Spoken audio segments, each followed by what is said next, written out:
tout le monde, j'espère que vous allez bien. Je viens de finir ma journée de travail, ce qui explique que j'ai l'air fatiguée.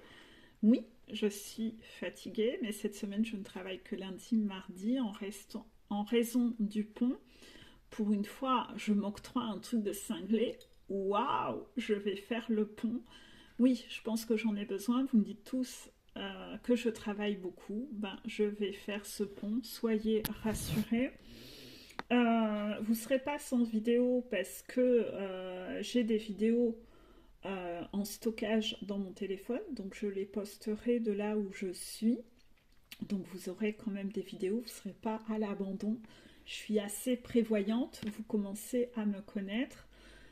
Je voulais vous dire qu'aujourd'hui j'avais eu une séance magnifique avec un runner et cette séance a été particulièrement belle puisqu'en effet euh, ce runner a vécu tout ce que j'ai dit dans toutes mes dernières vidéos et j'aurais aimé pouvoir enregistrer tout ce qui a été dit et vous le filmer en direct, mais je ne le ferai pas parce on pourrait reconnaître la voix et je respecte l'anonymat et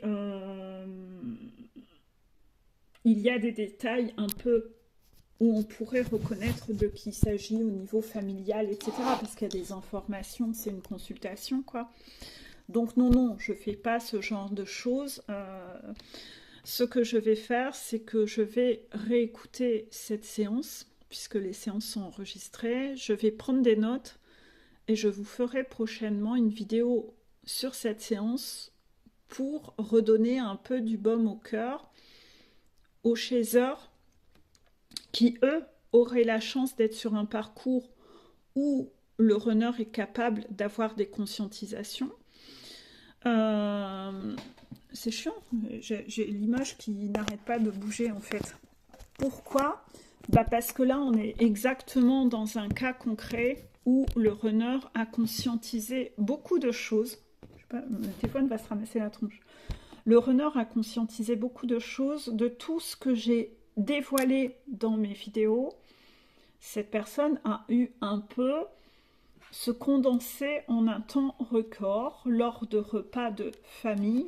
C'est comme si le voile était tombé. C'est exactement ce que j'avais expliqué dans des vidéos. Hein, qu'il y aurait le voile de la karmika qui tomberait devant la famille, qu'il y aurait la sœur, c'était une tierce, ça avait été expliqué dans The Crown. Donc finalement, le runner là en question me disait la série The Crown, merci pour toutes les vidéos sur The Crown, parce que cette série, c'est une pépite pour analyser la famille du runner, et elle a tellement retrouvé toutes les similitudes avec sa famille, hein, puisque c'est une femme runner, elle a tout retrouvé, hein. On y retrouve tout dans The Crown, et en effet, c'est comme j'avais évoqué que dans un des épisodes de The Crown, donc pour ceux qui n'ont toujours pas commencé cette série, n'hésitez pas et au moins regardez les vidéos, j'ai une playlist spécifique The Crown,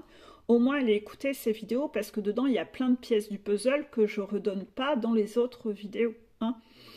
Donc le fait que la sœur du runner était une tierce, la runneuse l'a clairement identifiée pour le coup, mais elle mettait sa sœur sur un piédestal et elle n'avait rien vu. Et le fait d'avoir eu cette information, elle est partie à ce repas de famille avec plus de neutralité. Tous les masques sont tombés. Elle a vu la réalité de tout ce qui a été révélé, montré de ce fait-là. Et elle s'est rappelé plein de choses qui, en fait, elle avait déjà eu tellement de preuves, mais elle s'aveuglait. Elle était dans un déni. Donc, comme quoi, elle a eu la certitude, et elle dit, je pense que c'est peut-être même la pire de la famille, encore pire que la toxique mama, qui a déjà un niveau très haut. D'accord? Donc ça, c'était déjà un point important. On a en plus appris que cette fameuse sœur, c'est une karmika. Donc, on l'a appris comment? Ben, en consultation. C'est-à-dire que moi, en consultation, j'ai reçu l'information et elle-même s'est posé la question de elle ressemble tellement à la karmika que tu décris dans les vidéos. Ma sœur, elle a tout d'une karmika. Et en effet, c'est là où j'ai eu un peu cette information qui est tombée comme ça, c'est que sur beaucoup de parcours de runner, la sœur du runner est une karmika. Pourquoi? Ben, si elle est karmika, ça veut dire quoi? Ça veut dire qu'elle est en couple avec un autre runner. Donc, on met sous les yeux du runner, regarde la réalité du résultat de ce que fait une karmika avec son runner, le runner, et en fait, elle a vu de ses propres yeux à quel point elle était, mais elle est ignoble avec son mari. Ma sœur est ignoble avec son mari. Oui, bah oui, c'est une karmika, elle est ignoble avec le runner. Qui plus est, elle est en plus dans un cas de figure assez rigolo, c'est que cette sœur est persuadée d'être FJ avec son mec. Non, son mec est FJ, mais pas elle. Et en gros, elle est en train de bloquer une FJ. C'est pas elle la chasseur. Voilà, non, pas du tout. Voilà, donc c'est du grand n'importe quoi. Mais les karmikas, en général, je l'avais déjà expliqué dans mes toutes premières vidéos, beaucoup de karmikas vont faire croire au runner je suis ton âme sœur. Oui, mais j'avais bien expliqué à l'époque, âme sœur, ça veut rien dire parce qu'il y a des âmes sœurs toxiques. Il y a des âmes sœurs professionnelles, il y a des âmes sœurs amicales. Et si on s'intéresse réellement à la spiritualité, de dire je t'ai acheté une voiture de couleur, ça dit pas quelle couleur elle est. Elle peut très bien être rose, tout comme elle peut être noire. Ça veut rien dire. Voilà. Donc, je t'ai acheté un vêtement. Ah ouais? Ben c'est quoi? Voilà, c'est ça. Ben, dans les âmes sœurs, il y a des âmes sœurs toxiques et c'est loin d'être des cadeaux. Et les karmikas sont des âmes sœurs toxiques. Hein. Donc, en fait, là, c'était un peu folklorique par rapport à tout ça. Il y a eu beaucoup d'éléments par rapport à ça. Et là, surtout, le runner en question... donc le but de ça, c'est aussi que le runner ait un déclic en observant le conjoint de ma sœur, à quel point c'est une serpillière, à quel point c'est pas sexy, et finalement, moi-même, je fais la même chose avec mon karmiko ou ma karmika à moi. Voilà mon miroir. Son conjoint, je trouve ça pathétique, et bien finalement, je suis dans le même effet miroir. Tout a été finement orchestré pour essayer de faire ouvrir les yeux au runner. Voilà, de là à voir s'il arrivera à traduire tout ça. Quoi qu'il en soit, je vous ferai une vidéo précise. Il faut savoir que le runner, quand il a ouvert les yeux suite à ce repas de famille, ça a été très violent. Très violent pour lui, cette ouverture... voilà, le fait de retrouver la vue, ça a été très violent. Et le lendemain, le runner a trouvé nécessaire d'aller, c'était ses mots, vomir à Toxic Mama tout ce qu'elle pensait et tout ce qu'elle avait sur le cœur de son éducation, de l'enfance, etc. Donc elle a vomi tout ce qu'elle pensait à sa mère et sa mère s'est excusée en disant qu'elle n'avait pas conscientisé à quel point elle avait été une mère toxique et dysfonctionnelle. Donc ça, c'est très bien parce que là, le runner, il a été un peu poussé à bout dans ses repas de famille à voir exactement comment ils sont. Derrière, il y a eu ce gros déballage où enfin, je dis à ma mère le fond de ma pensée, je suis écœurée, etc. Donc là, il y a eu du défi relevé, authenticité, et ça, c'était beau et bravo. Ce runner me remercie énormément pour toutes les pièces du puzzle que je donne parce que là, tout était tellement limpide, ça l'a aidé à ouvrir les yeux. Et par contre, ça lui a recréé comme un épisode de Nuit Noire de l'âme avec une souffrance extrême qu'elle a vécue, un peu comme une sensation d'agoniser, comme une sensation de mourir en pleine nuit.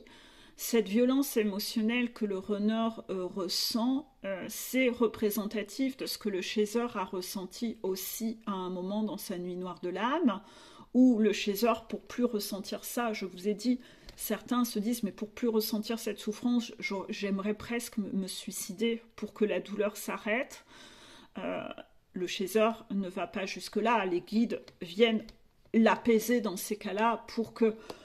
Mais c'est une violence extrême, comme une ouverture au niveau des chakras où tout transperce, etc.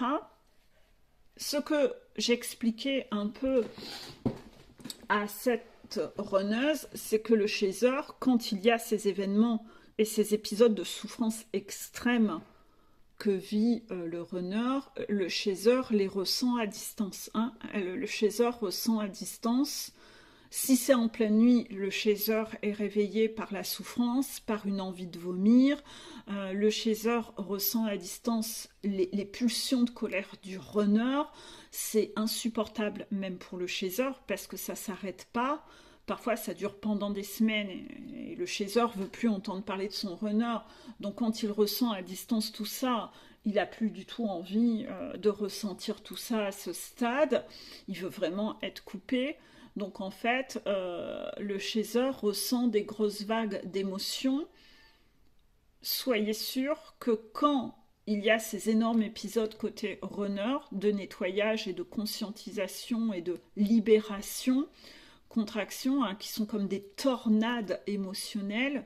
La machine à laver, moi j'appelais ça, quand j'ai monté ma montagne, j'appelais ça la machine à laver et les l'essorage en fait. Eh bien en fait, soyez sûr que le chaser ressent tout à distance. Hein. Le chaser, il le ressent. Et c'est tellement violent du côté du chaser que le chaser ne peut pas faire grand-chose pour passer entre les mailles du filet. S'il est très occupé, il le ressentira pas trop, mais dès qu'il va oser se poser dans le canapé, il ressent toute cette vague qui est insupportable, où il sait que son runner d'avoir tellement coupé son émotionnel pendant longtemps, il se prend le gros coup de Karcher où on ouvre le robinet et ça se déverse, mais le chaser le subit et le vit aussi de son côté. Voilà. Donc en fait, si j'ai un conseil à donner aux runners qui me regardent, accueillez cette émotion, ne l'étouffez surtout pas dans des drogues et dans de l'alcool, etc. Parce que sinon, vous allez devoir le revivre encore, parce que le but, c'est de laisser ce truc se déverser, ressentir l'émotion et de ne plus vous couper de vos émotions. On est obligé de vous reconnecter à tout ça. Il y a ce flux qui vous traverse, vous ne pouvez pas continuez à vous mentir à vous-même. Si vous continuez à étouffer tout ça, on vous fera vivre des épreuves encore un peu plus douloureuses où vous allez apprendre des choses qui vont créer encore plus de souffrance pour que vous ne soyez plus dans le déni de vos émotions et que vous laissiez sortir tout ça. Donc je vous conseille au contraire de laisser tout ça sortir pour que ça dure un temps le plus court possible, en fait. Jouez le jeu. C'est préférable parce que si la chaser, elle doit revivre ça aussi à distance 1001 fois, elle va finir aussi par être encore plus en colère après vous. Contraction, que vous jouez pas le jeu. Alors qu'elle, elle l'a fait, elle a su le faire. À distance, elle se dit, oh, ça va, laisse-toi porter, laisse traverser ça, tu peux pas être un robot toute ta vie, et puis au moins, moi j'aurai la paix le plus vite possible en fait, hein, parce que la chaser, elle veut pas, elle a déjà vécu tout ça pour elle, elle n'a pas envie de le revivre une deuxième fois, hein, voilà. Donc surtout que son runner, il lui parle pas, hein. Le runner lui parle pas. Le runner, lui, fait ses voyages avec sa karmika, en fait. Elle subit que le négatif. Hein. Elle n'a rien de positif, elle a dedans. Hein. C'est la Conchita, elle a le droit qu'au désagrément et à aucun avantage et à aucun plaisir. Donc c'est pour ça qu'elle n'a pas envie de vivre ça longtemps, parce qu'elle trouve que c'est un peu pénible d'avoir à vivre ça en plus, en fait. Donc voilà, pour le coup, ça peut la mettre encore plus dans ce côté un peu vénère, ouais. d'avoir à subir ça pendant que vous lui faites croire que ouais, ma vie est merveilleuse, je rentre de mes vacances à la boule, etc. Non, ça risque de l'agacer profondément et encore plus, et elle risque de se dire ton cinoche, ça va 2 secondes, je le subis à distance et ça commence à être un peu pète-couille et un peu relou. T'as jamais voulu être authentique, me parler, faire tomber tes masques, t'as joué ton cinoche à chaque fois dans ta superficialité sur les réseaux. Bah écoute, vis ce que t'as à vivre. À un moment, elle se dit, voilà. Mais en tout cas, elle peut ressentir cette énergie-là à distance. Donc, pour le bien de tous, jouez le jeu, accueillez cette émotion, laissez-la vous traverser. Ça rendra service à l'un et à l'autre. Ça fera encore un peu moins de conflits derrière et de rancœur, pour le coup, sur la note. Voilà. Donc, en tout cas, je vous ferai une vidéo précise là-dessus pour vous expliquer un peu tout ça. Pourquoi ? Pour que vous ayez la preuve que tout ce que j'ai dit en vidéo a lieu. Voilà, tout simplement. Bisous, bisous.